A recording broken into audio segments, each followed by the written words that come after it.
Hello everybody, it's Charlie from the Yoga Barn, and this is called Coconuts with Yoga Nuts. Emily Kuser is here with me today. Emily is one of our very first teachers here at Yoga Barn. We opened our doors back in December of 2007, and at the time a large yoga class was all of about 8 people. And we only had 2 small studios at the very top end of our property. And you fast forward to 12 years from that point, and we've changed and grown, as has Bali. And so I wanted to sit and have a chat with Emily today, who is a dear friend of mine, in addition to being one of our teachers. She actually spread her wings to fly a few years ago and has traveled the world, opened her own yoga school called High Vibe Yoga. But she's here, full disclosure, 2 times a year teaching those trainings, in addition to various workshops, etc. And we love Emily and we love having her here. So, hi Em, tell me if you can, to go all the way back to December of 2007 and share any memory that you have of that time. It can either be Yoga Barn specific or how Bali was in 2007. Bali, well, back then, Bali was, even here in Ubud, some of the roads that are really popular, where there's a lot of shops and cafes and restaurants, they were just dirt roads still. You know, roosters and chickens running around and pigs being walked on the street. And just, you know, fast forward to now, it's quite different in this little village. The Yoga Barn, yes, was much smaller. Where we're sitting right now, this was jungle. We would be sitting in jungle right now. Right. And one memory that I have from those first classes is, the intimacy of the small groups coming in, a real excitement for this blossoming of this place called the Yoga Barn, and a feeling of like, oh, something's happening here, a lot of magic going on. But one memory that I do have specifically was a class I was teaching, and at the end had everybody down in Shavasana.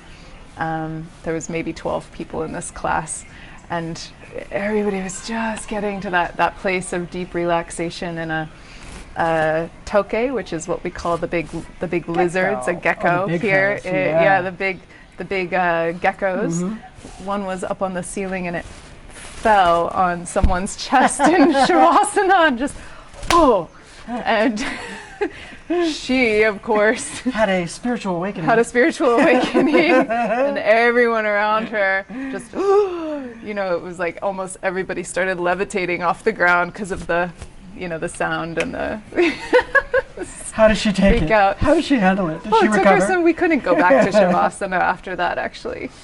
It's just some people started laughing. She was fine, but I hadn't experienced that yet as a teacher. That was like my initiation. Wow. Mm-hmm. And fast forward to today? That hasn't happened again, but sometimes we do, because we're on this big piece of land here. The Yoga Barn is taken up, you know, this beautiful piece of jungle, and we've got these earthy studios and earthy buildings and detox center and the cafe.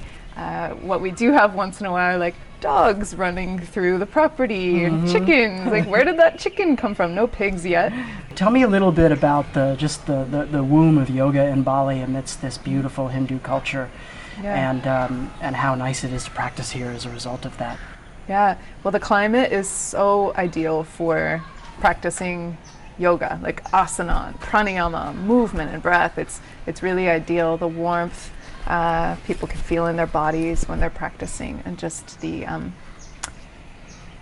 prana. You know, if we talk about prana, it's green. There's flowers. There's color. There's life everywhere. So you know, in the yoga tradition, it's really, you know, it's said it's good to practice in places that can offer a lot of that pranic, you know, it's like pranic healing all over the place when you're amidst the palm trees and the rice fields. It's quite beautiful in that way. And if you wouldn't mind speaking to the Balinese and their unseen world, and they're spending upwards of 50% of their time making offerings, and how that impacts the yoga practice here. it depends on what perspective I take that from. It's like for anyone coming from other countries, I think that's one of the most awe-inspiring things about Bali, is to, especially for people that are interested in spirituality and yoga, is to see that kind of devotion multiple times a day, offering to homes, offering to scooters, offerings to temples, offerings to, like birthdays and births and deaths. That is just a wake up call for a lot of people that come here, and it's so beautiful. And for the Balinese, it's part of their way of doing things. So I don't question it. It's just part of what they do on a daily basis, and it's how they live. They live in a very rhythmic way, and that's really nourishing to be around. Someone who comes from a country that's like, right. We've lost a bit of the rhythm. Right. Wondering about that unseen world. Here it's so prevalent. And with the unseen world, it's coming out here and being around the Balinese, it's an opportunity to start to accept that there's an unseen world, instead of trust only what is seen and need to verify and prove things true. Some things just cannot be proven. That's true. And that's the unseen world, and Bali is such I almost said a paradox. I guess it is a paradox. These two worlds, the hidden and the seen, playing out all the time. The Balinese have so many layers to their culture. You had mentioned nurturing, and a lot of our guests come here because they're experiencing questions in their lives. They're beginning their own process of self-inquiry. Maybe they've lost a job or a loved one, or gone through a divorce, or been sick, or something has happened to them, and somehow, some way, they find themselves in Bali asking the question, who am I and what am I really doing? And I don't know quite what I'm seeking, but I think I'm seeking something more than what I currently am manifesting. Can you speak a little bit about how Bali can be a catalyst for that type of transformation? Yeah, this quote just came to mind. I don't know who said this quote. It's whatever you think your life is going to be like, it's not. And so a lot of people show up here and they've just been hit with that in their personal lives.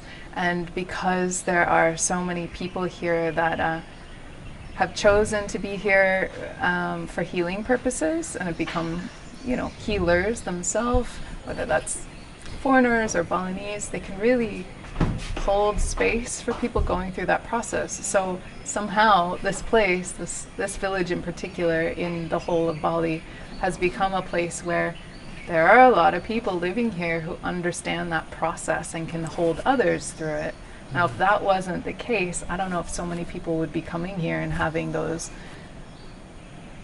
releases and those choosing this place to come when they don't know who they are anymore. Right. Because it's a place to rediscover oneself and the truth of oneself, which can be a real up and down journey, but it is a beautiful place where people seem to find themselves again after some time, and with the support of those that are here supporting situations like that. And specific to Yoga Barn, how would you characterize the potential for transformation that this particular place offers for visitors? Well, we have so many offerings here. And not only that, but the property is incredibly beautiful. Like the everything is made out of natural material, and that feels really good to be in a space that's all natural, when a lot of things, when you go outside of Bali, is synthetic. So there's that, but also the Yoga Barn offers meditation and restorative yogas and hatha yogas and sound healings. It offers Kundalini yoga and gatherings and community events, healing center, detox. It's kind of like you have something going on. There's something at the Yoga Barn for you, and somebody to listen, and also someone to befriend. And you just hang out at the cafe and you'll end up in a conversation, for sure, with someone from Latvia or from Sweden or exactly. Canada or Austria or China or Australia or New I mean, Zealand. I would imagine we have at least 30 to 40 nationalities walking through At every any day, given if not time. more. Tell me a bit about the class that you developed, Women's Circle, because you've obviously resonated and touched a big heart-opening nerve, because you started it and they came. It's like it happened and that class was immediately successful. Yeah. So what is it about that particular class that is so popular? It's a good question. I would imagine maybe it has something to do with how scared I was to start it. I knew we needed it here. I knew I was exploring a lot of things with women's work. I was afraid to do something different and hold a women's circle here. And I think all of that combined was really honest and true and relatable, of women coming together. And the women's circles have always been about coming together. A subject is chosen and we go around and listen. Each woman has a chance to share. Very simple, very old process. And sharing very deep, personal, really personal opening up in a big way. I, of course, haven't been myself. For a lot of women that show up in the circles, it's their first time experiencing anything like that before. And that can be life-changing, and it has been for a lot of the women that have shown up to the women's circles. I'm really proud of the women's circles. I'm really grateful that the opportunity was given to me to start those here, and to see what it's grown into. Yeah, well, and I think a lot of the people who come here are coming here with the realization that, wow, you know, am I actually living the life I want to live?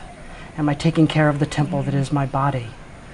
Am I eating healthy organic food? Am I being mindful of getting enough sleep and exercise and drinking enough water and communing with the right types of people? And this, from my perspective, this self-inquiry leads people to say, yeah, you know, I'm actually not living my life to its fullest potential. And I can be doing something more, and I'm feeling a sense of purpose and self-satisfaction, and not being selfish, but giving of myself to others so that the entire world actually benefits. And I think that from my perspective, our purpose is, if those people come here and one by one we're able to switch those lights on, for those people just to be a little bit lighter, brighter, and then to go back to wherever it is they live in the world and live to their fullest potential, then we've certainly manifested and done the job that we're hoping to do, which is to help transform the planet. Mother Teresa, one person at a time. And that's what's happening, and what has been happening here for years now is one person at a time, people returning again and again and again, like family, year after year, to have that, you know, with a lot of gratitude for like how this place has changed them and their lives and put them on a path to wellness and not only receiving but giving back. So thank you, Em. Yeah. So for those Thank of you, Charlie. so for those of you considering a visit to Bali, we recommend that it be on your short list of places. It's a beautiful culture with incredible history.